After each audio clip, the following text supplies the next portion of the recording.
పిల్లరా, ఈరోజు మనకు అవసరమైనటువంటి ఒక పాఠాన్ని మీరు తెలుసుకోవాలి, తెలియని అనేకులకు కూడా తెలియాలి, తెలియచేయు బాధ్యతను మీరు కూడా కలిగి ఉండాలి. ఒకడు ఎందుకు క్రైస్తవుడు అవుతాడో తెలుసా? ఒకడు ఎందుకు క్రైస్తవుడు అవుతాడో తెలుసా? చాలామందికి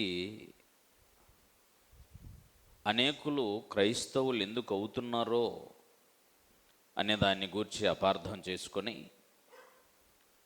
వారిని ఏదో భౌతికమైన అవసరాలు తీర్చి ప్రలోభపెట్టి వారిని క్రైస్తవులుగా మారుస్తున్నారు అనేటువంటి ఒక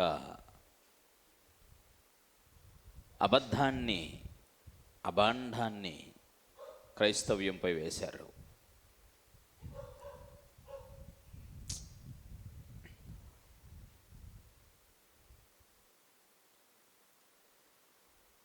ఎందుకు క్రైస్తవ్యం మనుషుల చేత విమర్శించబడుతుంది? ఏదో తెలియనటువంటి ఒక అబద్ధాన్ని వారిపై వేస్తున్నారు. వాస్తవమైన విషయం ఏమంటే, క్రైస్తవ్యము అనేది యావత్తు మానవ జాతికి మేలు చేసేదిగా, సహాయం చేసేదిగా, అందరి ప్రయోజనాల కోసం ఆలోచించేదిగా ఉండునట్లు దేవుడు సిద్ధం చేశాడు. చాలామందికి దాని గురించి తెలియదు. క్రైస్తవ్యం అంటేనే అనేక మందికి సహాయం చేసేది, దోచుకునేది కాదు. ఒకరిని ఏదో ఆశించి మేలు చేయదు క్రైస్తవ్యం. క్రైస్తవ్యానికి మూలం దేవుని ప్రేమ. దేవుని ప్రేమ ఎటువంటిదో మనుషులు అటువంటి ప్రేమను కలిగి ఉండవలనని కొరింథీ మొదటి పత్రికలోని 13వ అధ్యాయం మొదటి నుంచి చదివితే తెలుస్తుంది. ఆ ప్రేమ స్వార్థం లేనిది, ఆ ప్రేమ త్యాగంతో కూడుకుంది, ఆ ప్రేమ స్వప్రయోజనము చూచుకునేది కాదు, ఆ ప్రేమ డంబముతో ఉప్పొంగేది కాదు. ప్రేమ దేవుని మూలంగా కలుగుతుంది అంటే ఆ ప్రేమ కొద్ది కాలం ఉండేది కాదు, దీర్ఘకాలం ఉండేది. సాటి మనిషి పట్ల బదులాశించకుండా మనిషిని కనీస అవసరాల దగ్గర నుంచి మనిషిని యొక్క శాశ్వత అవసరాలు తీర్చగలిగే ఒక అద్భుతమైనటువంటి ప్రేమను పరిచయం చేసేదే క్రైస్తవ్యం. ప్రభువైన యేసుక్రీస్తు వారు శరీరధారిగా ఉన్నప్పుడు మానవుల యొక్క శరీర అవసరాలను తన కళ్ళ ముందు కనబడిన ప్రతి మనిషి అక్కరను గుర్తెరిగిన వాడై వారికి సహాయము చేశాడు. కానీ ప్రభువైన యేసుక్రీస్తు వారు అందుకొరకు మాత్రమే కాదు అని చెప్పాడు. ప్రభువైన యేసుక్రీస్తు వారు లోకానికి ఎందుకు వచ్చాడో పలు కారణాలు చెప్పాడు. నేను పాపులను రక్షించుటకు వచ్చాను అన్నాడు. రోగులను స్వస్థపరచడానికి వచ్చానని చెప్పలేదు. రోగులకు వైద్యుడు అవసరం అన్నాడు. రోగులను స్వస్థపరచుట కొరకు వైద్యుడు అవసరం, దానికి మందు అవసరం, మెడిసిన్ అవసరం. ఆ మెడిసిన్ దేవుడు సృష్టిలోనే పెట్టాడు. అనేకసార్లు మీకు చెప్పినట్టు మానవుని దేహం బ్రతికుండాలంటే దాంట్లో ప్రాణం ఉండాలి. ప్రాణం రావాలి అంటే, ప్రాణం ఎక్కడుంది అంటే రక్తంలో ఉంటుంది. రక్తం దేహంలో ఉండాలి అని అంటే దానికి సరైన ఆహారం ఉండాలి. ఆ ఆహారము సృష్టిలో నుంచి రావాలి. దేవుడు దేహాన్ని మట్టి నుంచి తీశాడు కనుక దాన్ని బ్రతికించే శక్తి మట్టిలో పెట్టాడు, సృష్టిలో పెట్టాడు. పంచభూతాల కలయిక ద్వారా ఉత్పన్నమయ్యే ఆహారము వలన శరీరము ప్రాణం పోసుకుని బ్రతుకుతుంది. ఇది శరీరం. అందుకని దీని వైద్యం కూడా ప్రకృతిలోనే పెట్టాడు దేవుడు. ఇందులో ప్రధానంగా ప్రభువైన క్రీస్తు వారు నేను వచ్చింది ఇందుకోసం తను ఎందుకు వచ్చాడంటే దీనులకు సువార్త ప్రకటించడానికి, బీదలకు సువార్త ప్రకటించడానికి, దేవుని గురించి పరిచయం చేయటానికి, దేవుణ్ణి బయలుపరచటానికి, పాపులను రక్షించటానికి. పాపం మనుషుడు దేహంతోనే చేస్తాడు, కానీ పాపం చేయటానికి మనిషి హృదయంలో పుట్టేటువంటి తప్పుడు కోరిక. ఆ పాపము అనేది ఆత్మకు సంబంధించింది.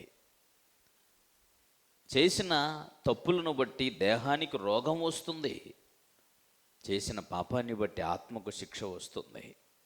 అది యేసుప్రభు వారు చెప్పారు. తాను చెప్పినటువంటి సందేశం అంతటిలోనూ తను ఏం వివరించాడంటే, నేను మీతో చెప్పిన మాటలన్నీ ఆత్మయును జీవమునై ఉన్నాయి. ఆత్మయే జీవింపు చేయుచున్నది, శరీరము కేవలం నిష్ప్రయోజనమని ప్రభువైన క్రీస్తు వారు చెప్పారు.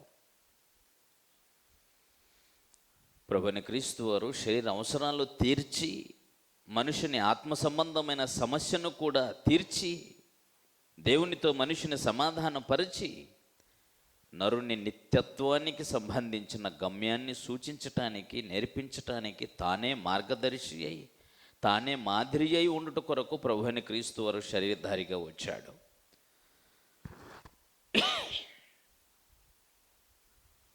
మనుషులు అనుకుంటున్నట్టుగా యేసు ప్రభు వారిని ధరించుకున్నవారు లేక క్రీస్తును కలిగిన వారు క్రైస్తవ్యం ప్రచారం చేస్తున్నటువంటి సువార్త మనుషుల గొప్పతనం కోసం కాదు, నిర్జీవమైన వస్తువులను గూర్చి కాదు, వస్తువుల అమ్మకాల కోసం కాదు, ప్రతి నరుని యొక్క ఆత్మ సంబంధమైన రక్షణ కొరకు ప్రకటించే సువార్త. ఈ సువార్తకు సంబంధించి కొన్ని విషయాలను మనం ఆలోచన చేయాలి. చాలామంది భౌతికంగా చాలామందికి మేలు చేశారంటే దాని వెనకాల ఎంతో కుట్ర ఉంది అని అంటుంటారు. కుట్రపూరితమైనది క్రైస్తవ్యంలో 1% కూడా ఉండదు. గోరంత మేలు చేసి కొండంత కీడు చేసేటువంటి మానవుని ఆలోచనలో నుంచి పుట్టింది కాదు క్రైస్తవ్యం. గోరంతైనా కొండంతైనా మేలు చేసేది మాత్రమే క్రైస్తవ్యం. కనుక నిజమైనటువంటి క్రైస్తవ్యమునకు మనుషులు ఎందుకు ఆకర్షితులవుతారు అంటే, ఏదో భౌతికమైన అవసరాలు తీర్చడం వల్ల కాదు. ఇది ప్రతి మనిషి గుర్తుంచుకోవాలి. ఒక విధంగా చెప్పాలి అంటే, ప్రభువైన క్రీస్తుని ప్రకటించుట, మనుషులు క్రైస్తవులుగా మారుట అనేటువంటిది ఒక గొప్ప ఆకర్షణ, ఒక గొప్ప ఆకర్షణ.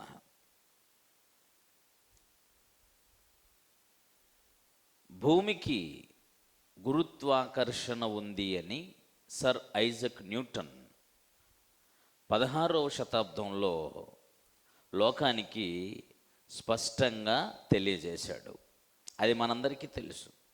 1687లో గురుత్వాకర్షణ ఎలా పనిచేస్తుందో అని దాని ఆధారాన్ని తెలిపేటువంటి ప్రయత్నంలో ఒక యాపిల్ చెట్టు మీద నుంచి క్రిందికి ఎలా పడుతుందో దానిని ఆలోచించి భూమికి గొప్ప ఆకర్షణ శక్తి ఉంది అనే విషయాన్ని 1687లో సర్ ఐజక్ న్యూటన్ లోకానికి తెలియజేశారు. అందుకని ఆకాశంలోనికి ఎగిరిన ప్రతి వస్తువు, ఎగరేసిన ప్రతి వస్తువు ఖచ్చితంగా భూమి మీదనే పడుతుంది. అదొక గొప్ప ఆకర్షణ. ప్రభువైన యేసుక్రీస్తు వారిని గూర్చినటువంటి సువార్త యావత్తు మానవ జాతికి గొప్ప ఆకర్షణ. యేసు ప్రభు వారు కూడా చెప్పారు, చెట్టు మీద నుంచి ఒక పండు నేల మీద పడటానికి ఎంత ఆతురత కలిగి కింద పడుతుందో, అలాగే మానవ జాతి క్రీస్తుని అంగీకరించటానికి అలాగ ఆకర్షించబడుతుంది. ఆకర్షణ గూర్చి ప్రభువైన యేసుక్రీస్తు వారు మనిషి కుమారుడు పైకెత్తబడతాడు కనుక నేను పైకెత్తబడిన తర్వాత ప్రతి మనుష్యుణ్ణి ఆకర్షించుకుందును అన్నాడు. 12వ అధ్యాయము యోహాను సువార్త 12వ అధ్యాయము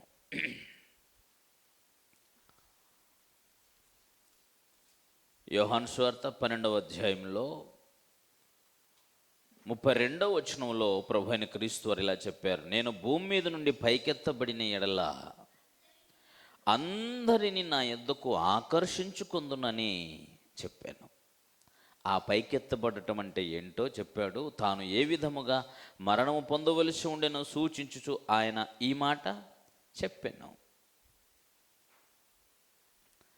ఈ మాటలు చాలామందికి యేసుప్రభు వారు పైకెత్తబడిన తర్వాత అనేకులను అందరిని నా యొద్దకు ఆకర్షించుకుందును అని ప్రభువు చెప్పిన మాట ఎంత గొప్ప మాటో. పైకెత్తబడటం అంటే సిలువేయబడటం అనే విషయం ప్రభువే స్పష్టంగా చెప్పాడు. గ్రంథకర్త చెప్పాడు, పరిశుద్ధాత్ముడు చెప్పాడు. సిలువేయబడిన క్రీస్తు 3 మేకులు పీక్కోలేనివాడు లోకాన్ని ఏమి రక్షిస్తాడు అని ఈరోజు కూసినటువంటి కారు కూత కాదు. శిలువ మీద నుండి తమరు కిందికి దూకిన ఎడల తాము దేవుని కుమారుడని మేము విశ్వసిస్తాము అని సిలువేయబడిన ఆ సందర్భంలోనే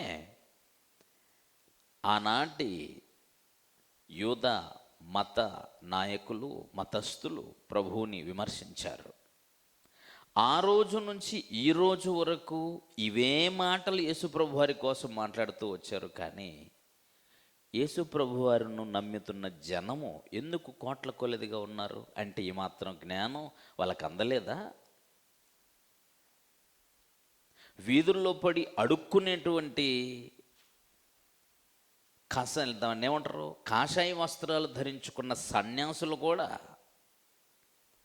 తన పని తాను చేసుకొని కుటుంబాన్ని పెళ్లి చేసుకొని కుటుంబాన్ని పోషించే చేతగాని బలహీనుడు ప్రభు అయిన క్రీస్తుని గూర్చి మాట్లాడుతున్నాడు. మనిషి అంటే, మనిషి పరిపూర్ణుడంటే వివాహం చేసుకొని భార్యని పిల్లల్ని పోషించి సంరక్షించి సమాజంలో తిరిగి సత్యాన్ని ప్రకటించు. అది చేతగాని వాడు, అడక్క తినేవాడు ప్రభు అయిన క్రీస్తుని గూర్చి విమర్శిస్తున్నాడు. 3 మేకులు పీక్కోలేనివాడు. రే 3 మేకులు పీక్కోలేడు అని నువ్వు అంటున్నావు, కానీ మొదటి శతాబ్దం నుంచి ఆ మాత్రం జ్ఞానం మనుషుల దగ్గర లేక కాదు, అది యేసు ప్రభువు వారి మాటలలో ఉన్నటువంటి ఆకర్షణ.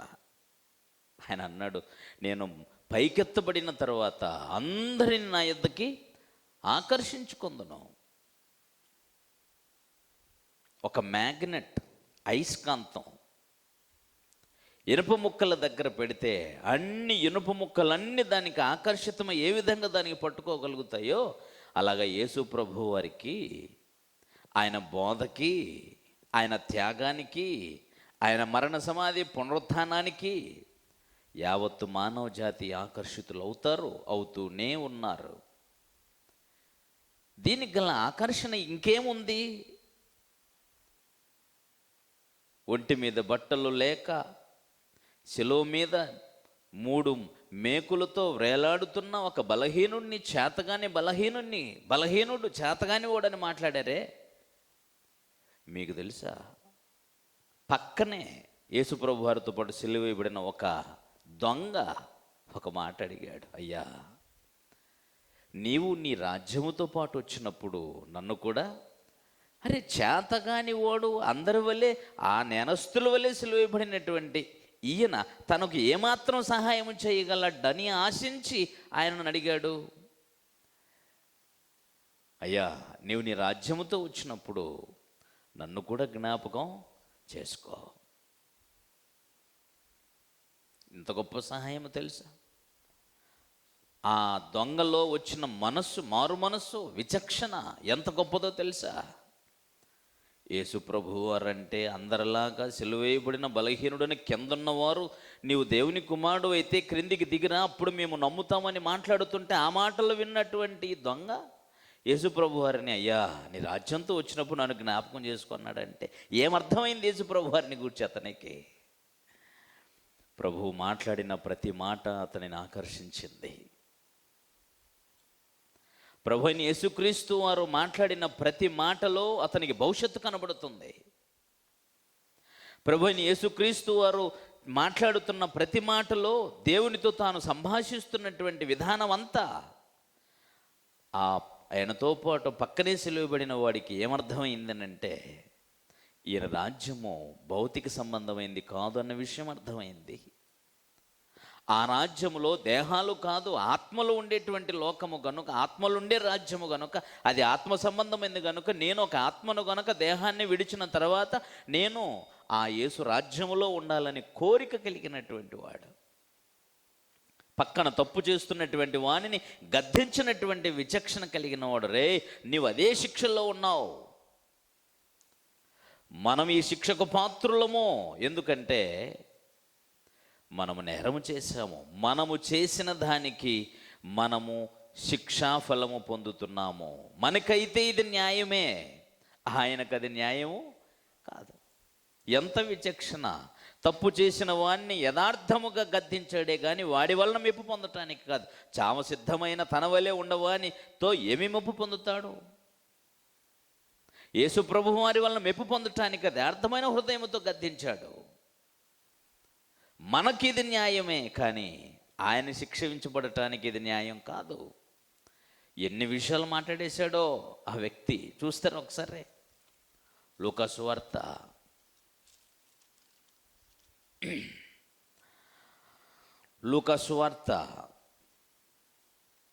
23వ అధ్యాయము 39 నుంచి,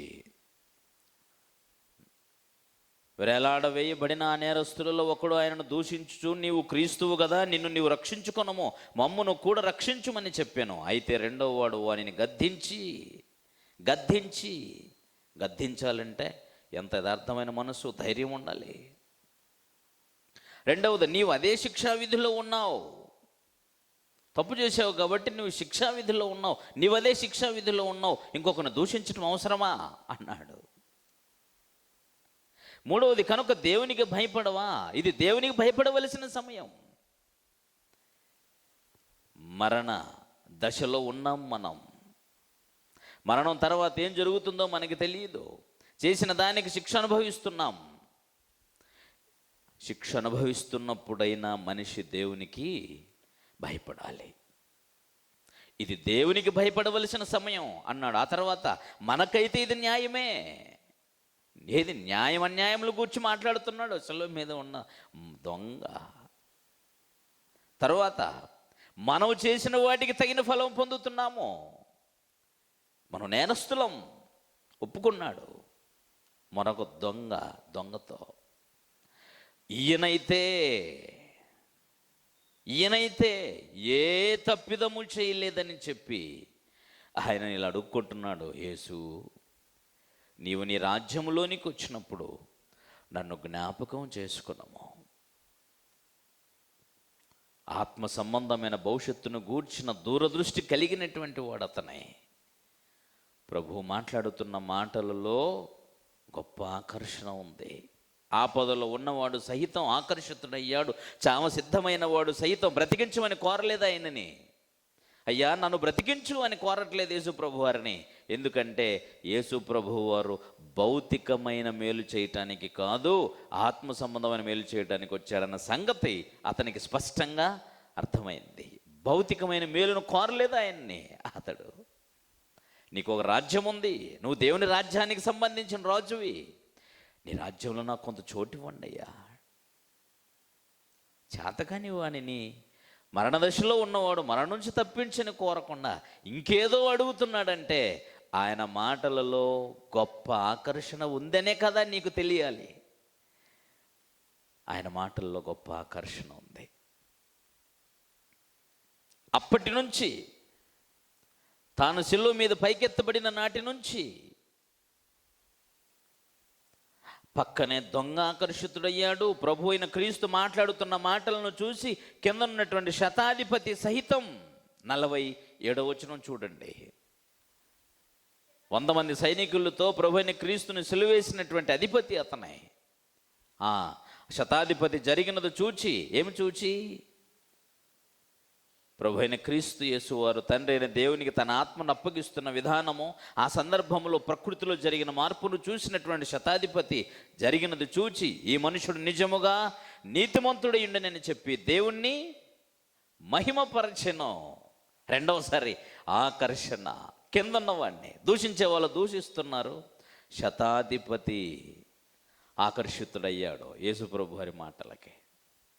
గొప్ప మార్పు అక్కడ నుంచి ఆరంభమైంది. ప్రభు ఊరికే చెప్పలేదు, నేను పైకెత్తబడిన ఎడల అందరిని నా ఎద్దుకు ఆకర్షించుకుందను. గొప్ప ఆకర్షణ. ఎందుకు ఈ ఆకర్షణ? ఎందుకు ఈ ఆకర్షణ అంటే, మానవ జాతి పుట్టుటకు కారణమైన వాడు యేసుప్రభు వారు. ఒక అయస్కాంతానికి ఇనుప ముక్క ఎలా ఆకర్షితమవుతుందో, పైనున్న ప్రతి వస్తువుని గురుత్వాకర్షణ శక్తి కలిగిన భూమి ఎలా ఆకర్షిస్తుందో, మానవుని దేహములో ఉన్న ఆత్మను దేవుని వాక్యము ఆ విధంగా ఆకర్షిస్తుంది. అందుకని ప్రభువైన క్రీస్తు యోహాను సువార్త 5వ అధ్యాయంలో 25 నుంచి ప్రభు అయిన క్రీస్తు వారు చాలా స్పష్టంగా చెప్పారు, మృతులు దేవుని కుమారుని శబ్దము వినుగడియ వచ్చుచున్నది, అది ఇప్పుడును వచ్చే ఉన్నది. చచ్చినవాడు దేవుని కుమారుని శబ్దము వింటాడు, దానికి అతడు ఏమవుతాడు? లేస్తాడు. పాపము చేత, అపరాధము చేత, బలహీనతల చేత చచ్చినటువంటి ప్రతి మనిషిని క్రీస్తుని గూర్చిన వార్త తిరిగి బ్రతికిస్తుంది. దేవుని కుమారుని మాటది. క్రైస్తవ్యాన్ని అరికట్టడానికి ఇదిగో ఏదో చెప్పి ఏదో చేసేస్తున్నారని ఏదేదో మాట్లాడుకుంటున్నారు. క్రైస్తవ్యాన్ని విస్తరించకుండా అరికట్టడానికి ఏదేదో చేస్తున్నారు.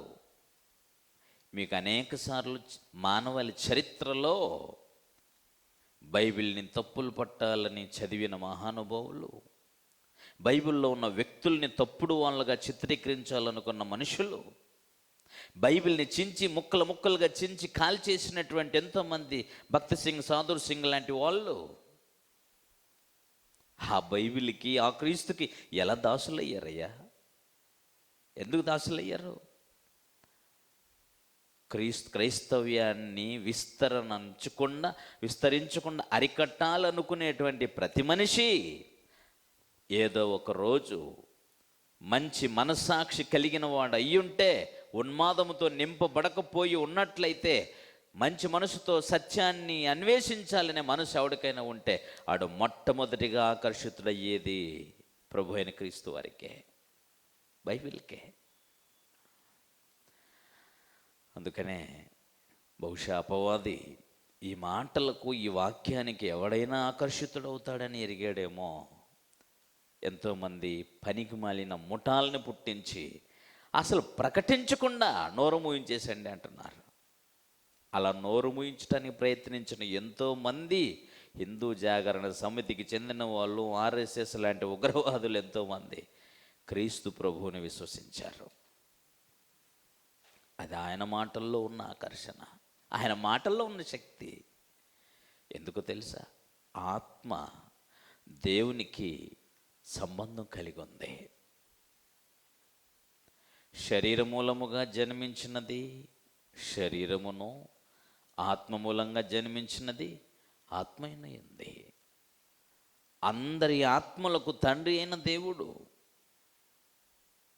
అందరికీ తండ్రి అయిన దేవుడు ఒక్కడే. మానవ జాతి అంతా దేవుని సంతానం అని ఆయా మూలల నుంచి అనేక మంది మాట్లాడుతూ ఉన్నప్పటికీ, మరి ఆ దేవునికి మనిషికి ఏ సంబంధం? భౌతికమైన రూపురేఖలు కాదు, దేహమును నడిపించే ఆత్మ. అందుకనే ఈ ఆత్మకు, ఆ ఆత్మకు కన్న తండ్రి అయిన దేవుని మాటలు వినబడగానే ఏమైపోతాడు? ఆకర్షించబడతాడు. అది ఆకర్షణ. ఎందుకు అవుతాడు క్రైస్తవుడు? ఎందుకు అనుకోకుండానే కనెక్ట్ అయిపోతాడు క్రైస్తవ్యానికి? ఎందుకు దేవుని మాట వినగానే మారిపోతాడు? ఏ మాయ లేదు, అది ఆకర్షణ. ఆత్మ, ఈ దేహములో ఉన్న ఆత్మ దేవునికి సంబంధం ఉంది. దైవికమైన సత్యం బైబిల్లో ఉంది. దీన్ని విన్నటువంటి ప్రతి మనుషుడు కూడా ఖచ్చితంగా ఏం చేస్తుంటాడో తెలుసండి?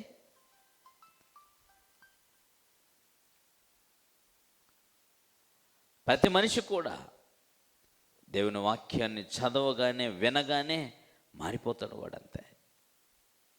జ్ఞానంతో చదవాలి కానీ గొప్ప గ్రంథం బైబిల్. అందుకనే యేసుప్రభు వారి మాటల్లో ఆకర్షణ ఉంది, సువార్తలో, దేవుని కుమారుని గూర్చిన సువార్తలో ఆకర్షణ ఉంది, దేవుని మాటలైనటువంటి బైబిల్లోనే ఆకర్షణ ఉంది. దీనిని ఎవడు ఆపలేడు. అయస్కాంతానికి ఉన్న శక్తి, ఇనుప ముక్కలను ఆకర్షించే శక్తిని ఎవడు ఎలాగైతే ఆపలేడో, దేవునికి, దేవుని మాటకి ఆకర్షితుడయ్యే మానవ జాతిని ఎవడు కూడా ఏ కాలంలోనూ ఆపలేడు. ఏదో పిచ్చి సాటిస్ఫాక్షన్ కోసం పిచ్చి పనులు చేస్తుంటారు క్రైస్తవ్యాన్ని అరికట్టాలని. ఒరే, ఇప్పుడు చేస్తున్నది ఏంటి? మొదటి శతాబ్దంలోనే క్రైస్తవ్యాన్ని అరికట్టడం కొరకు ఆనాటి రోమా మహాసామ్రాజ్యం, అంటే సామాన్యమైనది కాదు, అలాంటి మహాసామ్రాజ్యముతో యూదా మతం జతకట్టి క్రైస్తవ్యాన్ని సమూల నాశనం చేయాలనుకుంటేనే అలాంటి దానిలో నుంచి అత్యధికంగా విస్తరిస్తూ వచ్చింది అని అంటే అర్థం ఆకర్షణ. అది దేవుని మాటల్లో ఉన్న ఆకర్షణ. ఇప్పుడు నువ్వు చేయగలిగేది ఏముంది? ఏమీ లేదు. ఊరికే గుప్పి గంతులు వేయటమే. దానివల్ల ఏ ప్రయోజనం లేదు. దేవుని వాక్యం శక్తివంతమైంది. నీవు దేవుని కుమారుడివి, దేహంలో నివసించే ఆత్మవైన నీకు సృష్టికర్త అయిన దేవునికి సంబంధం ఉంది కనుక ఆయనకు సంబంధించిన సత్యము నీ చెవిని పడగానే ఆ జీవము కలిగిన మాట నీ ఆత్మకు కనెక్ట్ అయి నిన్ను ఆకర్షిస్తుంది. అందుకని ఎందుకు క్రైస్తవుడు అవుతాడు? కానీ నీళ్ళు ఇచ్చిందనుకో, రోగానికి మందు ఇచ్చిందనుకో, ఇంజెక్షన్ వేసిందనుకో, కుష్ఠరోగానికి కడిగిందనుకో, లేకపోతే ఆహారం పెట్టినందుకో, వస్త్రాలు ఇచ్చినందుకో క్రైస్తవుడు ఎవడో. ఎంతోమంది నీ బాల్యదశ నుంచి నీ అవసరాలు తీర్చిన వాళ్ళు ఉన్నారు కదా. నీ అవసరాలు తీర్చిన వాళ్ళు ఎంతోమంది ఉన్నారు. నీకు చదువు నేర్పిన వాళ్ళు ఉన్నారు, నీకు దేవుళ్ళు కాలేదే వాళ్ళు. నీకు వస్త్రాలు ఇచ్చిన వాళ్ళు ఉన్నారు, మళ్ళా నీకు వస్త్రాలు అవసరమైనవి కనుక పాత వస్త్రాలు ఇచ్చిన వారు మర్చిపోయావు. ఒక పూట ఆహారం పెట్టారు నీ ఆకలి తీర్చిన తర్వాత, మళ్ళీ ఆకలేసింది, మళ్ళీ ఆహారం పెట్టారు ఎవరో, వీళ్ళు మర్చిపోయారు, వాళ్ళని జ్ఞాపకం ఉంచుకున్నారు. తర్వాత వాళ్ళే ఆహారం సంపాదించిన స్థితికి వచ్చినప్పుడు తమ గతాన్ని మర్చిపోయి ఎలా బ్రతుకుతున్నారు? ఇలాగా వస్త్రాలు ఇస్తే, ఆహారం ఇస్తే మనుషుల జ్ఞాపకం పెట్టుకుని క్రైస్తవులు అయిపోవటానికి మనుషులు ఏమన్నా గుర్రాలా, గాడిదలా, పశువులా, కుక్కలా? కాదు కదా. చిన్న చిన్న అవసరాల కోసం మనిషి మారడు. దేవునికి మనిషికి ఏదో అద్భుతమైన ఆకర్షణ ఉంది కనుకనే మనిషి నిజ దేవునికి కనెక్ట్ అయిపోతాడు. పాపం ఏవేవో మాట్లాడుతుంటారండి. ఏమని? క్రైస్తవ్యంలో నుండి హైందవ్యంలోనికి వచ్చారు. పచ్చి అబద్ధం. నిజమైన క్రైస్తవ్యంలో ఉన్నవాడు ఇంకొక మతంలోనికి పోవుట అనేటువంటిది 100% జరిగే పని కాదు. ఏవేవో చెప్తున్నారు అని అంటే పాపం వీళ్ళు కూడా మిగిలిన మతాల్లో నుంచి క్రైస్తవులైన రకరకాల సాక్ష్యాలు చెప్పుకునే ఒక దురాచారం క్రైస్తవ మధ్య ఉన్నందు చేత మేము కూడా ఒక ఆచారం పెడదాం అన్నట్టు దానికి ధీటుగా వీళ్ళేదో చెబుతున్నారు. వాస్తవానికి క్రైస్తవ్యం చిన్న చిన్న అవసరాల కోసం ప్రభువు చేత ఆకర్షించబడటం కాదు. అది గొప్ప ఆకర్షణ. వాడి ఆత్మకు సంబంధించిన ఆకర్షణ, వాడి దేవుని చేత ఆకర్షించబడే ఆకర్షణ. అది ఆకర్షణను ఎవడూ ఆపలేడు. సూర్యుని యొక్క వెలుతురుని నువ్వు ఎలాగైతే ఆపలేవో, దేవుని వాక్యము యొక్క ప్రకాశం చే ఆ వెలుతురుని భూమి మీద ఎవడు ఆపలేడు. దట్ ఈస్ ఆకర్షణ, గ్రావిటీ అంటారు. సర్ ఐజక్ న్యూటన్ చెప్పిన గురుత్వాకర్షణ శక్తి కంటే ఈ ఆకర్షణ చాలా గొప్పది, శక్తివంతమైంది. ఎందుకంటే దేవుడు సృష్టిలో పెట్టిన ఆకర్షణది. ఇది భూమి మీద మానవ జాతినంతటి తన ఎద్దుకు ఆకర్షించడానికి ఏర్పాటు చేసిన దేవుని మాట, ప్రభు అయిన క్రీస్తు యొక్క శిలువ. అది అందరికీ వెరితనంగా ఉంటే అనేకులను రక్షించుటకు సాధనమయ్యింది. ఎలాగా? అందులో ఏదో శక్తి ఉంది. కనుక మీరు ఇలాగే గుర్తెరిగి మాట్లాడాలి, దీని ఇలాగే మీరు ప్రకటించాలి. యావత్ మానవ జాతికి అది తెలియాలి. ప్రార్థన చేసుకుందాం.